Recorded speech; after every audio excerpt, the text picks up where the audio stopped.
Mirchi Plus presents Har Him Horror.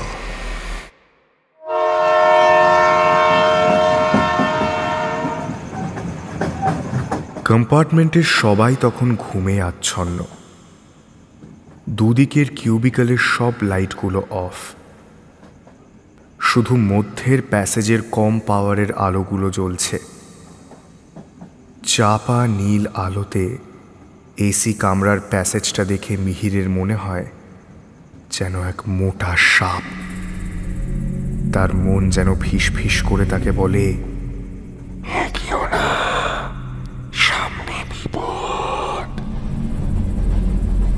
রাতের এই express ট্রেনটি তখন ছমছম করে একটি ব্রিজ পার হচ্ছে।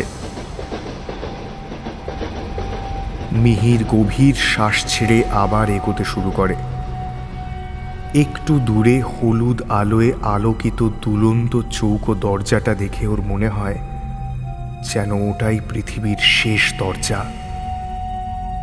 ওপাশে এক অজানা পৃথিবী, এত অজানা যে পা বাড়াতে ভয় করে। মিহির আবার থমকে যায়। তার দুপাশে কেউ কি জেগেনি? সবাই ঘুমোচ্ছে।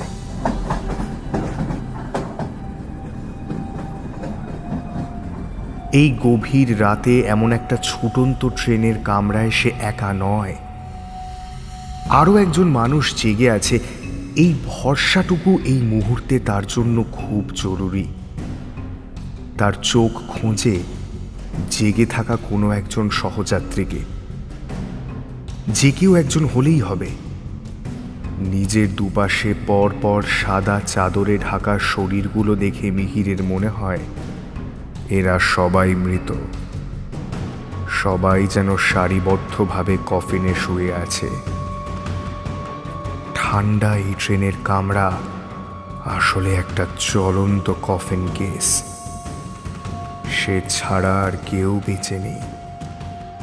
তার মনের মধ্যে আবার কেউ ফিসফিস করে বলে, এগিও না, সামনে খুব বিপদ। সে একবার ভাবে ফিরে যাবে নিজের বাঙ্কে। স্টেশন এলে তখন যাবে টয়লেটে। ঠিক তক্ষুনি ওর নজর পড়ে সেই কামরার শেষ দরজায়। হলুদ চৌকো দরজাটি যেন ওকে ডাকে। সে ডাক এত তীব্র যে মিহির মহাবিষ্টর মতন এগোতে থাকে। আর কয়েক পা এগোলেই দরজা, আর সেটা খুলে গেলেই মিহির এই চলন্ত কফিন কেস থেকে বেরিয়ে যেতে পারবে। ঠিক সেই সময় ওর মুখে একটা ঠান্ডা কিছু এসে লাগে। মিহির খপ করে হাত দিয়ে ধরেই টের পায় এটা আর একটি হাত। তার ডান পাশের মিডল বার্থ থেকে একটি হাত ঝুলছে। সে হাত এত ঠান্ডা যে মিহির ধরেই ছেড়ে দেয়। সঙ্গে সঙ্গে সে ভাবে এই কামরায় কেউ জীবিত নেই। তাকে বাঁচতে হলে ওই দরজা খুলে বেরোতেই হবে। মিহির দরজা লক্ষ্য করে দৌড়তে শুরু করে। সে যত এগোয় কামরার দরজা তত পেছোতে থাকে, কিন্তু না, তার মনে হয় কিছুতেই শত চেষ্টা করেও সে যেন ওই দরজা নাগাল পাবে না। কিন্তু না, মিহির দরজা নাগাল পায়। সজোরে হাতল ধরে টেনে সে বাইরে আসে। কামরার বাইরের আলাদা তাপমাত্রা, আলাদা আলো মিহিরকে স্বস্তি দেয়। তার মনে হয় সে বেঁচে গেল। ওই কামরায় আর সে ঢুকছে না। পরের স্টেশনে ট্রেন থামলে, টিটি বা কোনো প্যাসেঞ্জার এলে তবে সে সিটে ফেরত যাবে। মুখোমুখি দুটো টয়লেটের একটিতে ফ্লাশ টানার আওয়াজ হয়। মিহির নিশ্চিন্ত হয়। যাক, সে ছাড়াও আরও একটি জীবন্ত মানুষ এখানে আছে। টয়লেটের দরজা খুলে এক কিশোর সাদা রুমালে হাত মুছতে মুছতে বেরিয়ে আসে। তার পরনে স্কুল ইউনিফর্ম। এমনই সাদা শার্ট আর খাকি হাফ প্যান্ট তার স্কুলেও ছিল। কিশোরটি মুখ ঘোরাতেই মিহিরের শ্বাস বন্ধ হয়ে যায়। ছেলেটি অবিকল সুমনের মতন দেখতে। সুমন তার ছোটবেলার বন্ধু। নদীতে স্নান করতে গিয়ে চোরা স্রোতে তারা দুজন দলছুট হয়ে ভেসে যায়। বাঁচার চেষ্টায় সুমন বারবার তাকে আঁকড়ে ধরতে চাইলেও ডুবে যাওয়ার তাড়নায় মিহির ঝটকা মেরে তার হাত ছাড়িয়ে নাগালের বাইরে চলে যায়। পরের দিন ঘাট ছাড়িয়ে বেশ কিছুটা দূরে সুমনের পেট ফোলা নিথর শরীরটা পাওয়া যায়। মিহির চমকে তাকায় ছেলেটির দিকে। এ কে? জলে ভেজা শরীর নিয়ে তার সামনে দাঁড়িয়ে তারই ছোটবেলার বন্ধু সুমন।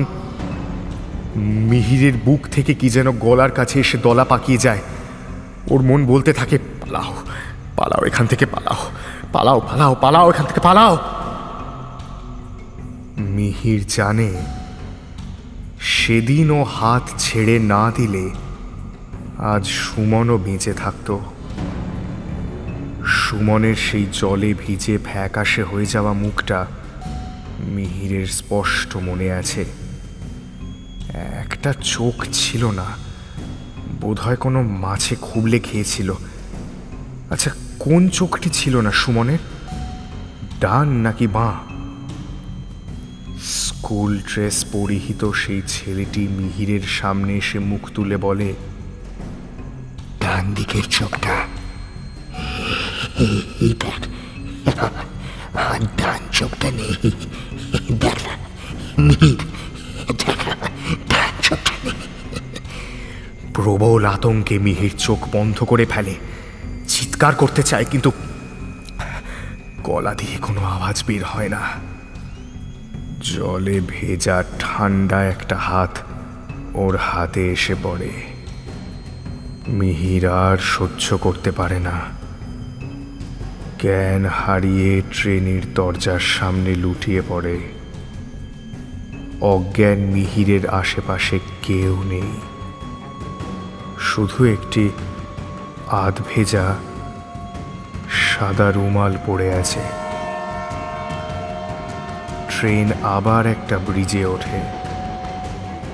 গুম গুম আওয়াজটা বাড়তে থাকে।